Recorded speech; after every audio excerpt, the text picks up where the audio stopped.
Hello, Brian from Chaparral Motorsports here with Paul Weber from KLIM, the mad scientist. Right now he's going to take us on a walkthrough of GoreTex and kind of how that product works. All right, what I want to talk about is, like, a lot of times people get confused with 2-layer versus 3-layer versus Z-liner. Majority of the brands that make a motorcycle garment are using a Z-liner, which is a hanging liner in between the outer shell fabric and the liner. So this is actually EPTFE, the GoreTex membrane that's hung inside the garment. Okay. So this provides the waterproofness and the breathability. The reason people would do that is then they only have to seam seal where it's stitched, therefore by the zippers. Interesting. So when you think about a KLIM garment, we have sometimes up to 27 meters of seam seal in a garment, because every place we stitch we have to come back and do a whole nother operation of seam sealing it with a GoreTex seam seal. So that's why it's a lot less expensive. So here you have the Z-liner, and then from there I was going to show you 2-layer. So what that means is you have the fabric that gives you the abrasion, tear, and tensile properties of the fabric, and then directly laminated to that with the GoreTex's special secret sauce is the EPTFE, or the GoreTex membrane. Okay. Now what they call this is, they call this an engine internally. So what that describes is the layers of glue and different substances they use to attach the EPTFE to the garment. This would be considered performance. So this is less breathable, you could say, than Pro by 30% in a laboratory. So what that means is this is a 2-layer, and then here you have a 3-layer. So you have the exact same shell fabric, you have the engine inside of there, but it's actually a little bit different construction, and then laminated to the inside of it is a very light scrim. So this is now called 3-layer because there's 3 layers laminated together. Where it gets confusing is when you construct a garment. A garment that has 2-layer construction always has a hanging liner to cover up the GoreTex. Oh, interesting. Whereas a garment that, like our Badlands, almost always, we use everything in the Badlands, Kodiak, they are all Pro Shell, and they have 3-layer GoreTex because that's a requirement. It gives it more durability. The 3rd layer just gives you a protection against abrasion. Vapor is 20,000 times smaller than the opening in the GoreTex EPTFE. And then a water droplet is 400 to 600 times bigger than the hole. Okay. So then vapor, or your body juices, smells, and like what you're seeing coming off of here, a little bit of steam, it can get right through it. Now what the difference is in the Pro Shell versus the Performance, it literally is in how they are attaching it to the membrane. So that's actually a different EPTFE altogether, but it's also a different way they attach it. And that's where actually it's behind closed doors and you just get peeks, but the mad scientist for sure. So right now Paul's going to show us exactly how GoreTex works and the difference between GoreTex and, say, a Hipora membrane, right? Yep. So what are we looking at today? So what I want you to do is we're actually going to do this demo because it's really hands-on. And we used to just do it with the GoreTex so you could have this wow thing, but what I found is if I can do it with 2 hands, one with the exact same amount of time with a competitor laminate versus a GoreTex EPTF laminate, the results are very dramatic and you can just feel it. So what I want you to do is I want you to put both hands in the water, then bring them out and just try to dry them off. This is the Hipora one. So, yep, fine. It's a Mickey Mouse mitt. So. Oh, nice. All right, and we got our timer over here. What we're gonna do is I'm gonna wrap them both up and hold them. So go ahead and put them both in there and move them around. Open and shut your hands to create heat. What we're trying to simulate is what happens with the temperature change. I'm definitely getting really cold on the right hand. And so what you find is, like, if you can stay dry, you have a chance of staying warm. And if you don't stay dry, you're honestly, you feel the cold a lot faster. We've got 30 seconds. You're at 20 right now. Okay. Dude, it's freaking cold. Yeah, one's like almost painful. Like, I'm gonna start crying, like right? Right now. And you're like, what is this guy doing to me? So now the next thing we're gonna do is we're gonna pull your hands out, and I want you to tell me what the difference is between the feeling and also the way that the wetness and the dryness comparison. So you can actually see on my hand here, you see it's actually damp, and this one is completely dry. That's very interesting. But so the one that was in the GoreTex glove, it took that moisture and it whipped it out, versus the other one was pretty much Yeah. It's still stuck inside there. So the cold water helps because really the way GoreTex works is the delta change between the hot and the cold. So the colder it is outside, the better it works. And the hotter it is outside, the harder harder time it has working. So what we're really doing, basically the Hipora, the reason that I was feeling damp on the Hipora probably isn't because it was getting water from the outside. It was because my perspiration on the inside wasn't able to expel as good as it should. because the breathability properties, when you compare them side by side, are just different. The GoreTex had a better ability to get the moisture out. So at the exact same temperature That's on the crazy. same body, you can see the difference in how it actually works. All right, Paul, that demonstration was absolutely astounding. Now, there's multiple different types of waterproof materials that are used in the power sports industry. Like I said, I just tried this test with a Hipora membrane. We're going to grab a different membrane, and I want Travis to step behind the camera here so he can feel exactly how amazing that GoreTex works. Travis, you're going to get cold. Okay, you ready? Ready. So what I want you to do, I'm gonna put both hands in the cold water. All right, so now you've just gotten you're wet now. Now we're gonna go ahead and put the Sympatex waterproof membrane hand thing on this hand. We're gonna put the GoreTex EPTFE one on this. Okay. Like I'm a little kid trying on gloves for the first Oh, time. you missed your thumb. There we go. Okay. It's actually a lot harder than you'd think. Yeah. All right. So what's interesting is people's body temperature makes a huge difference. We're gonna now submerge this. We're gonna start a timer for 30 seconds. I need you to open and shut your hand to create the heat. And we're just holding in the heat. And the whole idea is I want you to feel the difference because when one hand stays dry versus one being wet, there's a huge immediate change. You feel like how cold the sensitivity is to your hand. May I ask why 30 seconds? You know, because honestly, the tests are supposed to do for 2 minutes. Where are we at? 20. But most people can barely make it for 30 seconds. My right hand's really cold right now. I'm telling you, my right hand's cold. So the reason we only do it for 30 seconds. Okay, pull it up. So now what I want you to do is I want you to tell, you've already told us which hand's cold, but now tell us how that looks as far as like wetness. And now look at which one's dry, which one's wet. And so you got this effect that, not only do you have this, your brain is one of the best computers in the world. You like thermocouples, everything's hooked up. You're like, this sucker's freezing, this one's cold, but not frozen. How would you even stay concentrated on a motorcycle if that's happening to you? Yeah.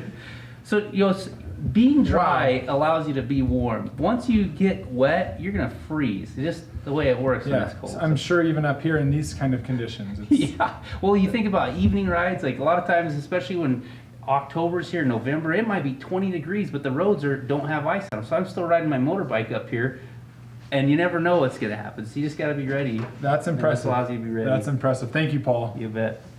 All right, now that we've done this test here, we have another test that we're going to show you on kind of how GoreTex works. If we can get this one off the table. We have another one that we're going to use hot water. We're going to show kind of a neat thing that's going to happen there. Before that, let's talk about Denier a little bit. Okay. So we have 840 Denier, we got all kinds of different Deniers, and the Cordura was the one that first really brought Denier to my mind. You Right. had duffel bags and backpacks, because that's the Yeah. genre of Cordura that I was used to dealing with. And of course, the higher the Denier, the more strong Yeah. it is, and the more durable Yep. it is. And how do you guys use that here at KLIM? So, that's one of the biggest challenges to get people over is to just talk about Denier. Because like when I look at the tear, tensile, abrasion numbers, with new technology and new fibers and new resins, Denier doesn't matter as much. What matters is how it performs on tear, tensile, and abrasion. And now even with the Cambridge test or with the new Darmstadt test, all these tests allow you to see how things actually perform when they're getting abrade or tear. I'm just going to do a really quick example to you. I'm going to show you a Denier of a product that's higher. So it's like a higher Denier, so you think, oh, this is going to be stronger. More strong, yeah. And then I'm going to show you one so I'm going to compare a 600 Denier versus a 500 Denier. Okay. And we're going to try, this is a redneck test, so let's see how it goes. So what we're going to do is we're going to do this Denier test. This is a 600 Denier. It's on a competitor pant, motorcycle pant. And I just want you to give us a little Idaho tear. Ooh. Yeah, okay. So then this is, But that felt rough. It felt like it was protected. yeah, it felt, and from a Denier standpoint, it's a 600 Denier. This is a 500 Denier. This is our new Carbonite Ripstop that we've used, what we've learned over the last several years. I want you to give that a little tear too. Oh gosh. So, You grab that side. We'll be able Ready? to tear it. 1, 2. Dude, not really. He's pulling me off the table. You can tear it. It's like it'll about pull your shoulders Dude, out. Carbonite Ripstop. That's impressive. So, Now, like- how did you find that? So it's like the thing is you got to talk about the system again. It's a lot more than just denier, right? Because all that's telling you is like silk is 1 denier, Okay. and so it's over a given distance. That's how it weighs 1 gram. Versus this is a 500 denier. You take the 1 strand of this material, you take this strand, and you put that over the same given distance as the silk that's 1 gram. This is 500 grams. Oh, That one's interesting. 600 grams. But it doesn't talk about what the building blocks are. So when we start at the building blocks of how you bake the material. So the chips that are used to make the resin. So we went to Invista, the owners of Cordura, and we're like, what is the most durable resin you start with? It's what we use in our radial tires. That is, that is the resin bead that has the best durability. Incredible. So then we found a mill that had the ability to use that. And then what we actually did next is we figured out that if you can make a high tenacity yarn, which is when you direct draw it, to anneal the yarn, you let it drop three stories roughly, and it turns from a liquid into a solid. But if you have a spinner at the bottom and you pull that 9 times faster than gravity, you elongate and align all the molecules. So it gets super, the tensile of it is through the roof, just like tempered glass. Okay. So what I want you to do now, this is what most outdoor brands, this is a Poly Encore.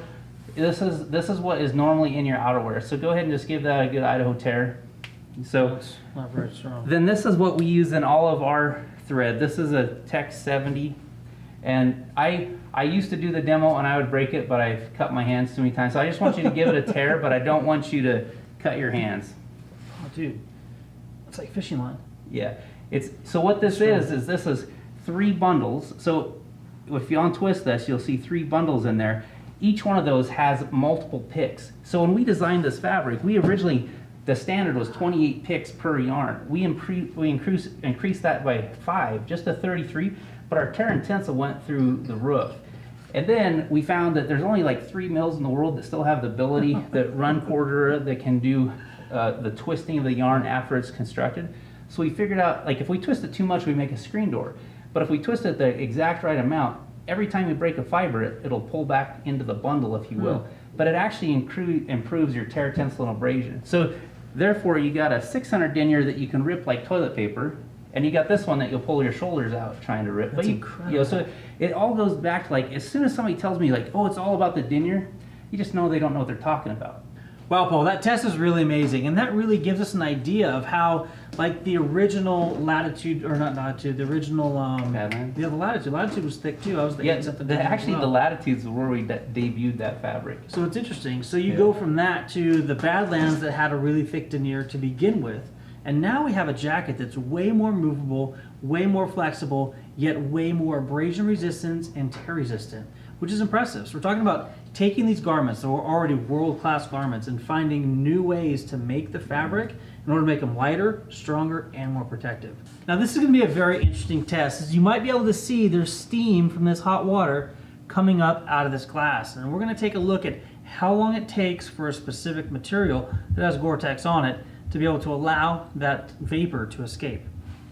All right, what we're gonna do is we're gonna do the Gore-Tex 2-layer with the timer. We're gonna tell you when we first see the steam, and then we're gonna go a full 20 seconds and see how much moisture is actually on the glass. Here we go. Start. 1,000, you can see it. It's counting down 2, right now. 2,000. So you've already got a full circle around that, so we don't need to count. So It's fast. we'll wait for the alarm. I can start to see full water droplets that are appearing.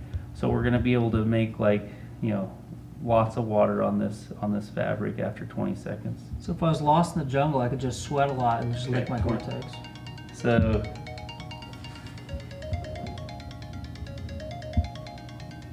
all right, here we go with the polyurethane, very common waterproof coating. However, it's easy to be waterproof, hard to be breathable, very hard to be waterproof, breathable, and durable. Here we go. 1,000, 2,000, 3,000, 4,000, 5,000. I'm starting to see just a skim 6,000.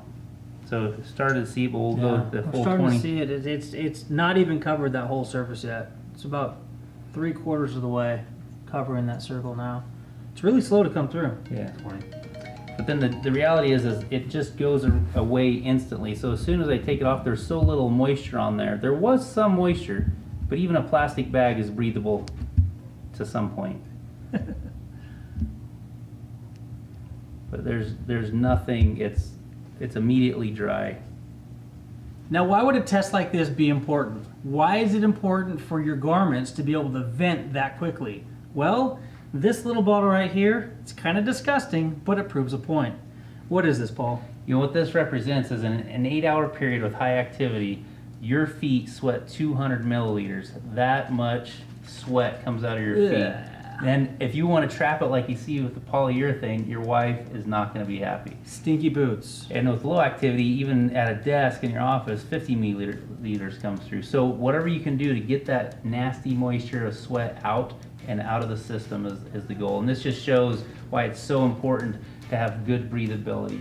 You know, we all know how uncomfortable it is when you get wet and how dangerous it is. When you guys did the test where one hand was freezing and one was not so cold because it was wet versus dry, and now you have the exact same, you know, a different phenomenon, but you've got to get rid of that moisture so you don't get cold.